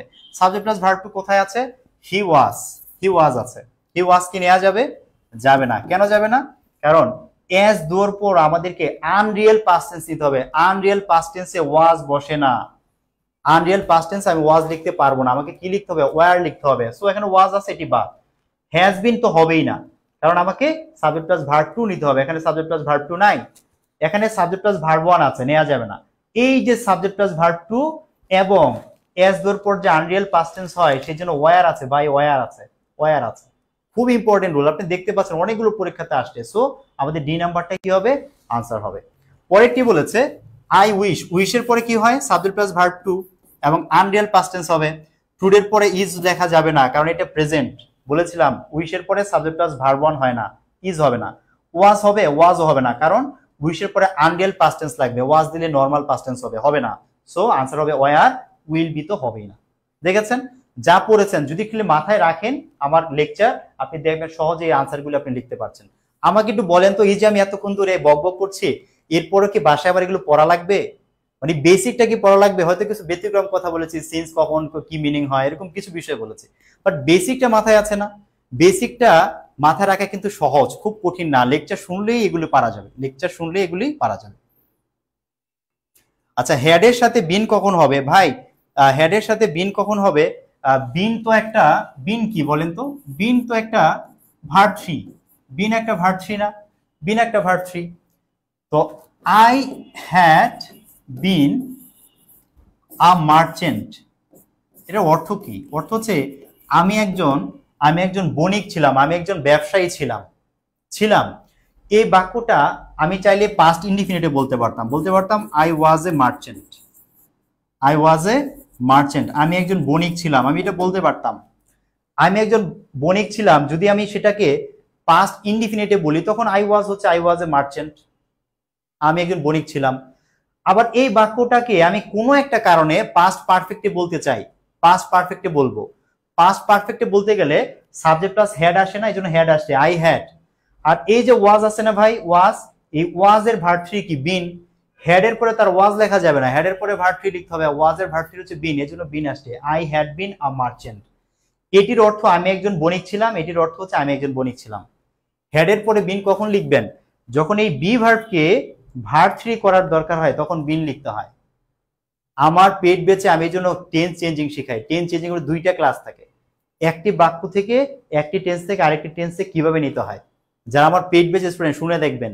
টেন্স, অনেকে মনে করে টেন্স পড়া মানে শুধু টেন্সটা পড়ে ফেলা, একদম না। টেন্স চেঞ্জিং শেখা লাগবে। বিন কখন আসে, এই বিনের পরে আবার কেন ভার্ব থ্রি আসে, হ্যাঁ, আবার বিনের পরে কখন ভার্বের সাথে আইএনজি হয়, অনেক কিছু থাকে।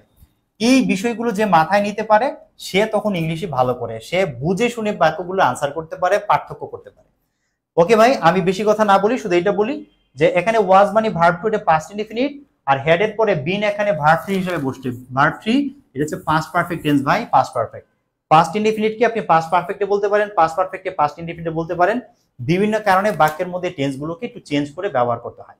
ওকে, আমি এগুলো নিয়ে আর কথা বলছি না, আমার মনে হয় এই অংশগুলো আপনারা একদম ক্লিয়ার হয়েছেন। আমি এখন চলে যাব আমাদের আরেকটু বাড়তি আলোচনায় যাব। আরেকটু বাড়তি আলোচনা কি? It is time, it is high time নিয়ে আপনাকে কনফিউজ করার কিছু ওয়ে আছে, আপনাকে চাইলেই সে কনফিউজ করতে পারবে। অ্যাজ ইফ এর পরে সাবজেক্ট যাই থাকুক অক্সিলিয়ারি ভার্ব হচ্ছে ওয়্যার হবে। আপু আমি কিন্তু এইভাবে পড়াই নাই, আমি কিন্তু বলেছি যে অ্যাজ ইফ এর পরে আনরিয়েল পাস্ট টেন্স হয়। আপনি ক্লাসের প্রথম অংশটা দেখেছেন কিনা আমি জানি না, আমি যেভাবে বলেছি এভাবে মনে রাখার চেষ্টা করবেন, তাহলে আপনাকে মুখস্থ রাখতে হবে না। আর যদি আপনি এইভাবে পড়েন যে অ্যাজ ইফ অ্যাজ এর পরে সবসময় সাবজেক্ট প্লাস ওয়্যার হবে, তাহলে আপনাকে মুখস্থ করতে হবে। আর কেন ওয়াজ দেখা যায় না, কেন ওয়্যার লিখতে হবে, আমি কিন্তু বিষয়গুলোকে এক্সপ্লেন করে করে বুঝিয়ে দিয়েছি। এখন আপনি মুখস্থ করলে আমার কিছু করার নাই, কিন্তু আমি চাই আপনারা এক্সপ্লেনেশন শোনেন এবং আপনি এমন ভাবে পড়েন যেন আপনার ব্রেন নিজে থেকে এগুলোকে মনে রাখার চেষ্টা করে, আপনাকে মুখস্থ করতে না হয়। কারণ ইংলিশে এত কিছু আছে, আপনি কয়টা মুখস্থ করবেন, আপনি কয়টা মুখস্থ করে মনে রাখবেন, ঠিক আছে? ভুলে যাবেন, পরীক্ষার হলে মনে পড়বেন। আর যদি আপনি এই লজিক গুলো মাথায় রাখেন তখন আপনাকে ভুলাতে চাইলেও আপনি ভুলতে পারবেন না, ভুলাতে চাইলেও ভুলতে পারবেন না। যারা ক্লাস করেছেন আমার একদম প্রথম থেকে যারা আছেন, বলেন তো আসলে কি ভুলবেন? বলেন, আপনাদের মন্তব্য শুনতে চাই যে আমি ঠিক না ভুল। আচ্ছা, আমি বলছিলাম যে it is time, it is high time দিয়ে আমাদেরকে একটু কনফিউজ করা যাবে, সেটি কি সেই বিষয়টা আমরা একটু বুঝি ভালো করে। দেখেন আমাকে যখন বলছে যে it is time we we took steps against corruption, যে আমাদের এটি হচ্ছে সবচেয়ে উপযুক্ত সময় দুর্নীতির বিরুদ্ধে ব্যবস্থা নেয়ার। এই ইট ইজ টাইমের পরে আনরিয়াল পাস্ট টেন্স হয়েছে। দেখেন ইট ইজ টাইমের পরে সাবজেক্ট প্লাস ভার্ব টু হয়েছে, সাবজেক্ট প্লাস ভার্ব টু হয়েছে। কেন আনরিয়াল পাস্ট টেন্স? বলছে আমাদের এখনই উপযুক্ত সময় দুর্নীতির বিরুদ্ধে ব্যবস্থা নেয়ার, ব্যবস্থাটা এখনো নেই নাই, সামনে নিতে পারি, মানে মনে করছি এটাই সবচেয়ে ভালো সময়, ব্যবস্থা নেওয়া দরকার। এখানে সাবজেক্ট প্লাস ভার্ব টু হয়েছে, ভাই সাবজেক্ট আছে তারপরে ভার্ব টু হয়েছে, কিন্তু অনেক সময় এখানে সাবজেক্ট দিবে না, সাবজেক্টটাকে তারা হিডেন করে দিবে। তখন আমরা কিভাবে লিখবো খেয়াল করেন। এই বাক্যটাকে আমরা এইভাবে লিখতে পারি, এই বাক্যটাকে আরেকভাবে লেখা যায়, সেটি হচ্ছে প্রিপোজিশন ফর ব্যবহার করে লেখা যায়। প্রিপোজিশন ফর ব্যবহার করে কিভাবে আমরা লিখতে পারি যে it is time for us to take steps against corruption. দেখেন এই জায়গাতে আমরা কি লিখছি, আমরা এই ইট ইজ টাইমটাকে আমি ঠিক মতো রাখলাম, একটা ফর দিলাম, ফর দিয়ে এখানে যে সাবজেক্ট ছিল না, সাবজেক্টটাকে অবজেক্ট করে দিলাম। কারণ যে কোনো প্রিপোজিশনের পরে আমাদেরকে অবজেক্টিভ ফর্মটা লিখতে হয়, যে কোনো প্রিপোজিশনের পরে অবজেক্টিভ ফর্ম লিখতে হয়। কারণ মনে রাখতে হবে দুটি জিনিসের অবজেক্ট হয়, দুটি জিনিসের অবজেক্ট হয়, একটি হচ্ছে ভার্বের পরে অবজেক্ট বসে, আরেকটি হচ্ছে প্রিপোজিশন। এই প্রিপোজিশনের পরেও কি হয়, অবজেক্ট হয়, প্রিপোজিশনের পরে অবজেক্ট হয়। ভার্বের পরে আমাদেরকে অবজেক্টিভ ফর্ম লিখতে হয়, প্রিপোজিশনের পরে অবজেক্টিভ ফর্ম লিখতে হয়, কারণ দুটি জিনিসের অবজেক্ট হয়, ভার্বেরও হয় প্রিপোজিশনেরও হয়। সো এখানে এই যে ফর যখন লিখলাম তখন এই উইটাকে আমরা অবজেক্ট করে লিখলাম। তো এখন এই জায়গাতে কি আর সাবজেক্ট আছে? সাবজেক্ট তো নাই। সাবজেক্ট যখন থাকবে না তখন আপনি আর ভার্ব টু লিখতে পারবেন না, ভার্ব টু তখন লেখা যাবে না। তখন আপনাকে করতে হবে কি, এই ভার্বটাকে ভার ওয়ান করে দিতে হবে এবং তার আগে একটা টু যোগ করতে হবে, তখন আপনাকে টু প্লাস ভার ওয়ান লিখতে হবে। তার মানে যদি ফর এর পরে অবজেক্ট থাকে তখন আপনাকে টু প্লাস ভার ওয়ান লিখতে হবে, two plus verb one, two plus verb one লিখতে হবে। এটারও ব্যাখ্যা আছে কেন লিখতে হয়, রাইট ফর্ম অফ ভার্বে আমরা আলোচনাগুলি করব, ফাইনাইট ভার্ব কি, নন ফাইনাইট ভার্ব কি, কিভাবে এগুলো হয় আমরা ইনশাল্লাহ আলোচনা করব। সুতরাং মনে রাখছি আমরা এখন আপাতত যে যখন ফর প্লাস অবজেক্ট থাকবে তখন টু প্লাস ভার্ব ওয়ান হবে, টু প্লাস ভার্ব ওয়ান হবে।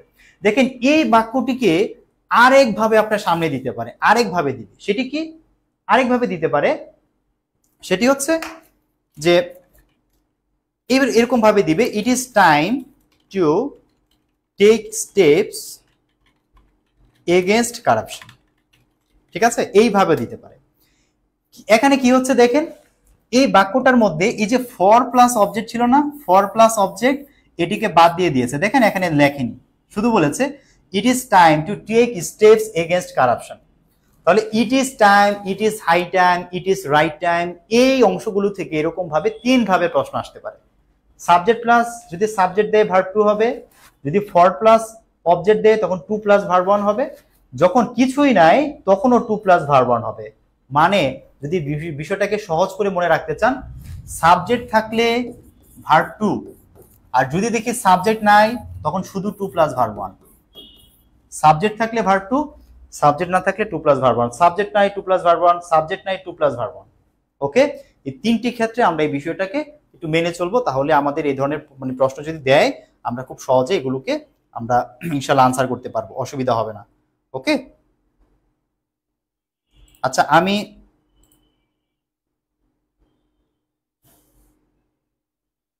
আশা করছি বুঝেছেন আপনারা। জেরিন আপনি কি সেভড আর হচ্ছে স্টেপস লিখেছেন?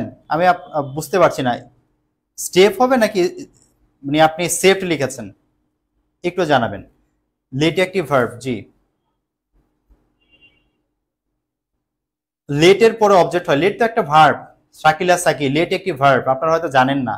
লেট মানে দেয়া, যখন কোনো বাক্যে লেট থাকে সেই বাক্যটাতে আসলে কি ঘটে আমরা ট্রান্সফরমেশনের ক্লাসে যখন অ্যাসার্টিভ থেকে ইম্পারেটিভ চেঞ্জ করা দেখাবো ওগুলো আমি ব্যাখ্যা করবো ইনশাআল্লাহ, আপনারা খুব ভালোভাবে বুঝতে পারবেন। আচ্ছা ভালো লাগলো ক্লাসটা, থ্যাংক ইউ আপু। আপনাদের খারাপ লাগলেও বলতে পারেন যদি কোনো কিছু খারাপ লাগে আমাকে বলবেন যে ভাইয়া এই বিষয়টা খারাপ লেগেছে, আপনি এটা চেঞ্জ করেন, আমি চেঞ্জ করব, কোনো অসুবিধা নাই। হ্যাঁ, সবকিছু আমি ভালো করবো বিষয়টা এমন না, আমি খারাপও করতে পারি, অবশ্যই বলবেন। তবে আমি আপনাদের একটা কমপ্লিমেন্ট চাই, একটা বিষয় একটা কমেন্ট চাই, সেটা হচ্ছে এই যে আমি টাইপ করি আবার বোর্ডে লিখি, আপনাদের কি এইভাবে ক্লাস ভালো লাগছে, নাকি আমি আগে থেকে সব পিডিএফ রেডি করে রাখবো সেটিতে আপনাদের ভালো লাগবে, কোনটি আমাকে একটু বলবেন। আমি কিবোর্ডে লিখি এই কারণে এতে স্টুডেন্টদের সাথে কানেক্ট করা সহজ হয়, ক্লাসে একটা মুড থাকে, যে একটা এক্সাম্পল হয়তো বা ভালো এক্সপ্লেন করে আরেকটা এক্সাম্পল দেখে আমি বুঝালাম। পিডিএফ থাকলে এগুলো টাফ হয়। ঠিক আছে, আমাকে একটু জানাবেন যে এই বিষয়টা আপনাদের ভালো লাগছে কিনা, ঠিক আছে, একটু জানাবেন। আচ্ছা, পিডিএফ নিতে ক্লাস করতে আমার যদি একটু অস্বস্তি লাগে, বাট আপনাদের যদি মনে হয় যে পিডিএফ দিয়ে ক্লাস নিলে ভালো হবে, আমি নিব, কোনো অসুবিধা নেই। ওকে, আমার মনে হয় আমরা আনরিয়েল পাস্ট টেন্সের এত আলোচনা করেছি কারণ এমন কোন এনটিআরসি পরীক্ষা নেই যেখানে আনরিয়েল পাস্ট টেন্সের প্রশ্ন থাকে না, এই জন্য কিন্তু খুব বেশি কথা বললাম। আমি আশা করছি স্টেপ বাই স্টেপ আমি দেখিয়েছি, আপনারা নোটগুলো পড়বেন এবং কোশ্চেনগুলো আপনারা সলভ করবেন। আমি চেষ্টা করব সামনেরও যখন আমরা সুযোগ পাবো আপনাদের এই ফ্রি কোর্স শেষেও আমি আপনাদেরকে আরো জব সলিউশন থেকেও ফ্রি কোর্স দিব, প্রিভিয়াস এর কোশ্চেনগুলো সলভ করে দিব, তখন আপনাদেরকে এই বিষয়গুলোকে আরো সুন্দরভাবে দেখাইতে পারবো যে ভাইয়া এই যে ক্লাসেই পড়েছিলাম এই জন্য এরকম হয়েছে। আগে বেসিকটা শিখাচ্ছি, তারপরে আবার আমরা আরো ছোট করে কিভাবে এগুলোকে আনসার করতে পারবো সেটা পড়বো। এরপর আসেন কন্ডিশনাল সেন্টেন্স।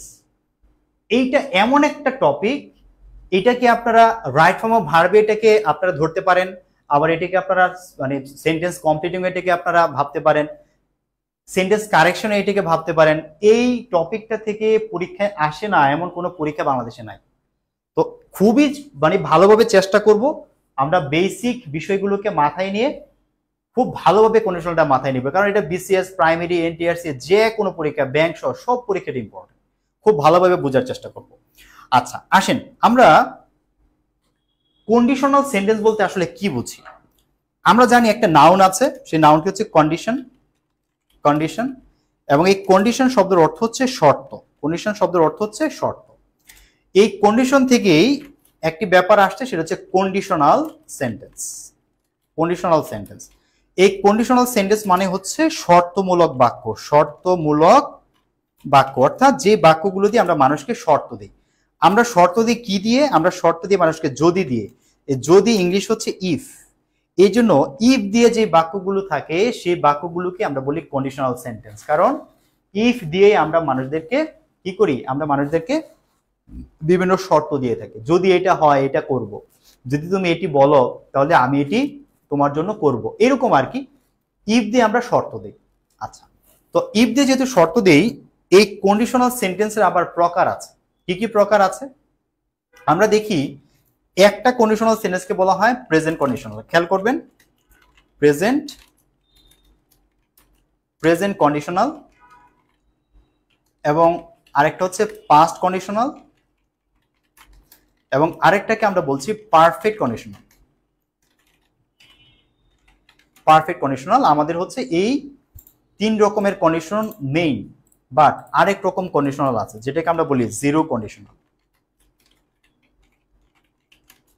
জিরো কন্ডিশনাল থেকে পরীক্ষা প্রশ্ন একদমই কম আসে, একদমই কম আসে, খুব বেশি একটা আসতে দেখা যায় না। কিন্তু উপরের যে তিনটা লিখলাম এগুলো থেকে অনেকভাবে পরীক্ষা প্রশ্ন হয়, অনেকভাবে হয়। আমরা সবগুলি পড়বো, আমরা জিরো কন্ডিশনাল সহই পড়ব। এখন কিছু বেসিক ব্যাপার আসে, সেটি হচ্ছে যে প্রেজেন্ট কন্ডিশনাল নামটা কেন হয়, পাস্ট কন্ডিশনাল নামটা কেন হয়, পারফেক্ট কন্ডিশনাল নামটা কেন হয়। এটা রিজন হচ্ছে যে ইফ এর পরে কি আছে, মনে রাখবেন ইফ এর পরে কি আছে।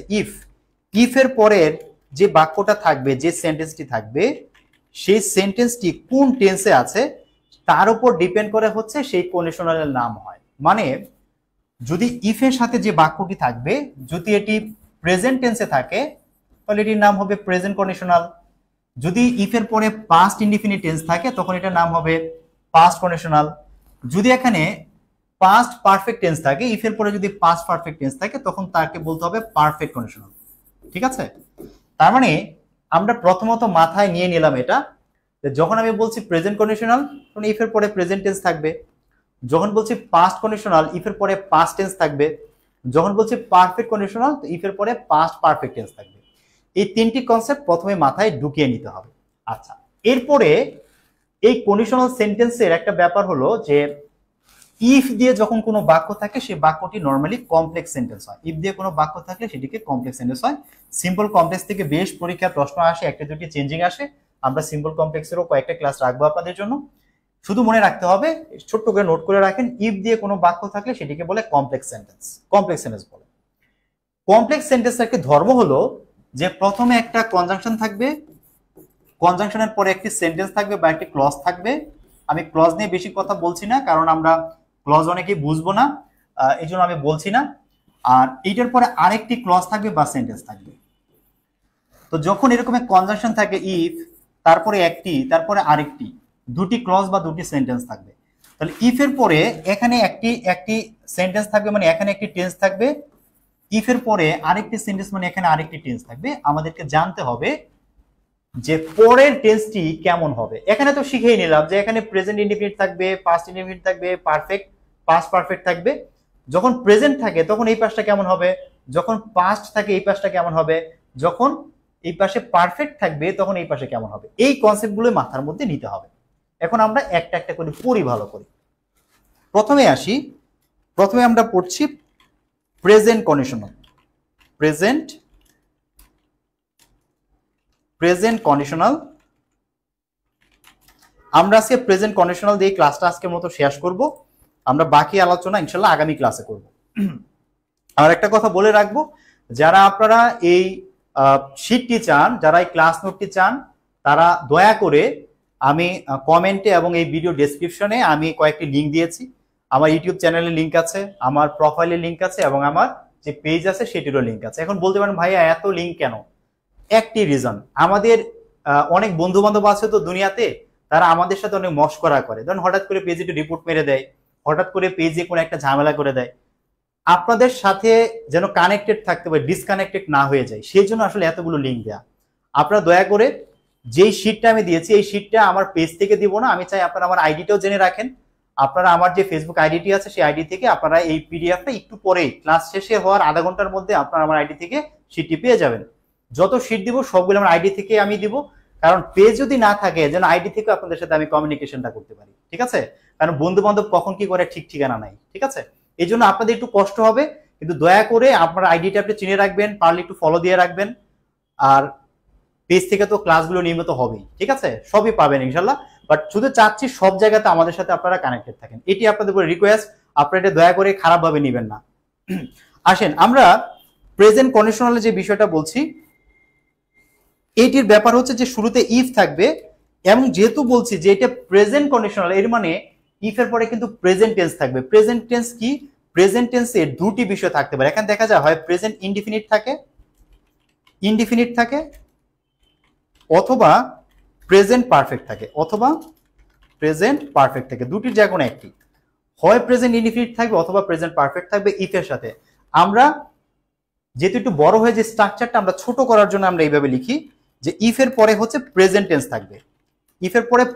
থাকবে, মাঝখানে একটি কমা থাকবে। যে কোনো কমপ্লেক্স সেন্টেন্সে শুরুতে যদি কনজাংশন থাকে, প্রথম ক্লজ বা প্রথম সেন্টেন্সটি শেষে একটি কমা দিতে হয়, এটি ম্যান্ডেটরি দিতে হবে, এজন্য একটা কমা হবে। কমার পরে কি করব আমরা, দিব ফিউচার ইনডিফিনিট দিব। এখন এইভাবে পড়লে অনেক সময় ঝামেলা হবে। কেন ঝামেলা হবে? কারণ আমরা জানি ফিউচার ইনডিফিনিট মানে হচ্ছে শুধু শ্যাল আর উইল হচ্ছে ফিউচার ইনডিফিনিট। কিন্তু ফিউচার টেন্স গুলো কিন্তু শুধু শ্যাল উইল দিয়ে হয় না ভাই, যে কোনো মডাল দিয়েই কিন্তু আমরা চাইলে ফিউচারের বাক্য বলতে পারি। কেন বলতে পারি? যেমন আমি যদি বলি যে আই ক্যান সুইম, এই যে এখানে মডাল দিয়ে যে আমি একটা বাক্য লিখলাম আই ক্যান সুইম, আমি সাঁতার কাটতে পারি। কিন্তু যদি আমি বলতে চাই আমি সাঁতার কাটতে পারবো, ফিউচারে যদি বলতে চাই যে হ্যাঁ আমি কালকে সাঁতার কাটতে পারবো, তার মিনিং মানে এই যে ফিউচারের মিনিংটা এটা কিভাবে পাবো ভাই? এই বাক্য থেকেই পাবো।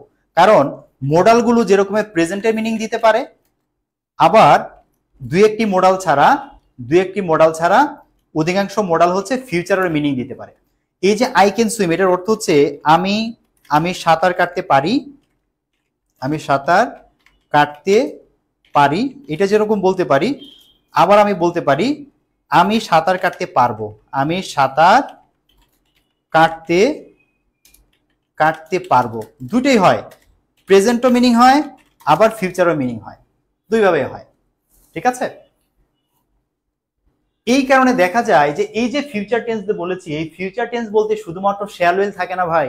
তখন কি হয় জানেন, তখন এটার স্ট্রাকচারটা রিয়েলি এমন হয় যে এখানে ইফের পরে হচ্ছে ইফের পরে আমাদের কি থাকবে, আমাদের প্রেজেন্ট ইনডিফিনিট থাকবে। প্রেজেন্ট ইনডিফিনিট মানে সাবজেক্ট প্লাস হচ্ছে ভার্ব ওয়ান থাকবে, সাবজেক্ট প্লাস ভার্ব ওয়ান, মাঝখানে comma, subject plus have has plus verb থ্রিও থাকতে পারে যদি প্রেজেন্ট পারফেক্ট হয়। আমি সেটি বলছি না, প্রেজেন্ট পারফেক্টের ব্যাপারটা উপরে লিখেছি, আপনারা বুঝবেন, ছোট করার জন্য শুধু এইভাবে লিখছি। সাবজেক্টের পরে মানে ইফের পরে সাবজেক্ট প্লাস ভার্ব ওয়ান হবে, আর পরে কি হবে, ফিউচার ইনডিফিনিট না, ফিউচার ইনডিফিনিট মানে সাবজেক্ট থাকবে, তারপরে শ্যাল অথবা উইল থাকবে, তার সাথে ক্যান বা মেও থাকতে দেখা যায়।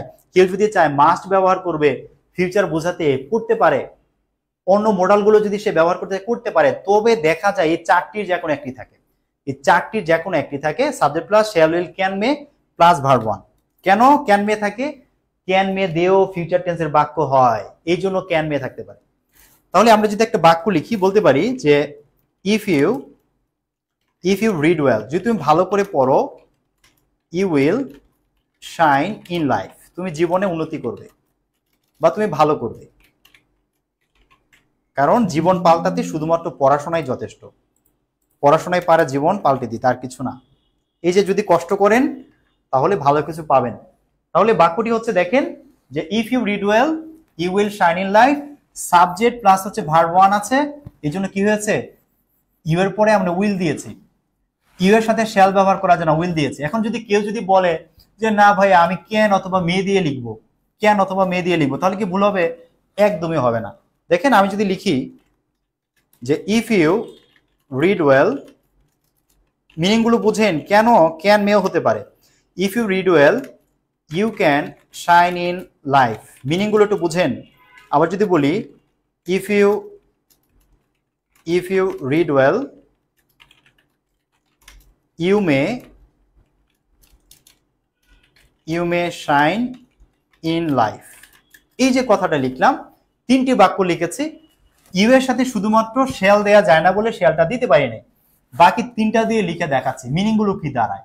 যখন বলছি যে if you read well you will shine in life, বলছি যে যদি তুমি ঠিক মতো পড়ো তুমি জীবন উন্নতি করবে, সম্ভব, মানে আমি বলছি যে তুমি মানে কি করে ফেলবে, ভালো কিছু করে ফেলবে, এটা বলছি। কিন্তু যখন বলছি if you read well you can shine in life, আমি বলছি তুমি পারবে, যদি তুমি ঠিক মতো পড়ো তুমি জীবনে উন্নতি করতে পারবে। এই পারবে কথাটা বলার জন্য ক্যান নিয়ে আসছি।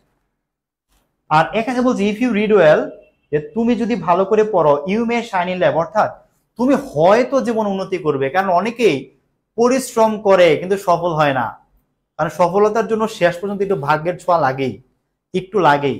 তাহলে এই যে এখানে মে লিখেছি, মে দিয়ে বোঝাচ্ছে সম্ভাবনা, কি বোঝাচ্ছে, সম্ভাবনা বোঝাচ্ছে। তো যদি আপনি সম্ভাবনা বোঝাতে চান তখন আপনি মে নিয়ে আসবেন। যদি পারে অর্থে বোঝাতে চান যে সে পারবেই, আপনি শিওর সে পারবে উন্নতি করতে, তখন আপনি ক্যান নিয়ে আসবেন। আর যদি শুধু বলতে চান যে সে উন্নতি করবে, ভবিষ্যতে একটা ভবিষ্যৎবাণী করছেন যে হ্যাঁ তুমি হয়তো ভালো করে পড়ছো, ভবিষ্যতে ভালো করবে, আপনি উইল লিখবেন। তিনটিতেই লেখা যাবে, তিন ভাবেই হবে, কোনো অসুবিধা নাই। তো আজকে আমরা ক্লাসের আলোচনা এই পর্যন্ত রাখবো, আমাদের বাকি আলোচনাটা আমরা আগামী দিন করবো, কারণ ক্লাসগুলো খুব লম্বা করতে চাই না আমরা। ঠিক আগামী আপনাদের সাথে আমার ক্লাস আছে মঙ্গলবার ঠিক এখান থেকে আমরা আলোচনা শুরু করব। ঠিক আছে, ভালো থাকবেন আপনারা। আর অবশ্যই জানাবেন, যারা পরবর্তী রেকর্ড দেখবেন তারাও জানাবেন যে আমাদের ক্লাস নিয়ে আপনাদের কোনো অসুবিধা আছে কিনা, কোনো সমস্যা আছে কিনা, আমাকে একটু জানাবেন। আমি অবশ্যই চেষ্টা করব আপনাদের যত মতামত আছে, আপনাদের মতামত অনুযায়ী আমরা আপনাদের সেবা দেওয়ার চেষ্টা করব। আপনারা কখনো ভাববেন না যে এটা ফ্রি বললে আপনারা আমাদের কিছু বলতে পারবেন, আপনাদের সব রাইট আছে। এটাকে ফ্রি কোর্স হিসেবে নিবেন না, আমি রিকোয়েস্ট করলাম, এটা ফ্রি কোর্স নয়। হ্যাঁ, এটা আপনাদের প্রতি আমাদের ভালোবাসা, দায়িত্ব। আপনারা আমাদের পেজে ফলো দিয়ে রেখেছেন, লাইক দিয়ে রেখেছেন, আমাদের দায়িত্ব আছে তো আপনাদের জন্য কিছু করার, আমরা সেই চেষ্টাটাই করবো ইনশাল্লাহ। যে কোনো যদি কোনো মতামত, যে কোনো সমস্যা যদি থাকে আমাদের জানাবেন। আর এই ক্লাসের পিডিএফটা আমি একটু পরে দিয়ে দিচ্ছি আপনাদেরকে, আপনারা নিয়ে নেবেন, আমার প্রোফাইল থেকে পাবেন। আর আপনাদের সামনে হচ্ছে এই টপিক শেষ হলে আমি প্র্যাকটিস শিট দিব, এমসিকিউ শিট দিব, ক্লাসে আমি অনেকগুলো কোশ্চেন সলভ করে দেখাবো। ভাই একটা ভালো প্রিপারেশন হবে, জাস্ট লেগে থাকেন। প্রথম দিকে নতুন নতুন কথা বলছি তো একটু টাইম লাগছে, বাট আপনারা যখন মোটামুটি বেসিকটা হয়ে যাবে তখন দেখবেন খুব দ্রুত আমরা অনেক কিছু শেষ করে ফেলতে পারবো। জি বোর্ডে লিখে বুঝাবো ইনশাল্লাহ।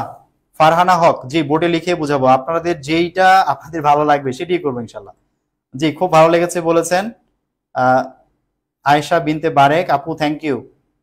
প্রতিদিন ক্লাস নেন ভাইয়া, ভাইয়া প্রতিদিন ক্লাস নেওয়া সম্ভব না, আর আপনাদের যে সিলেবাস প্রতিদিন ক্লাস ইনশাল্লাহ লাগবে না, হ্যাঁ প্রতিদিন লাগবে না। কারণ আমাদেরও পেইড ব্যাচের ক্লাস আছে, তো আমাদের তো একটু ব্যস্ততা থাকে, হ্যাঁ।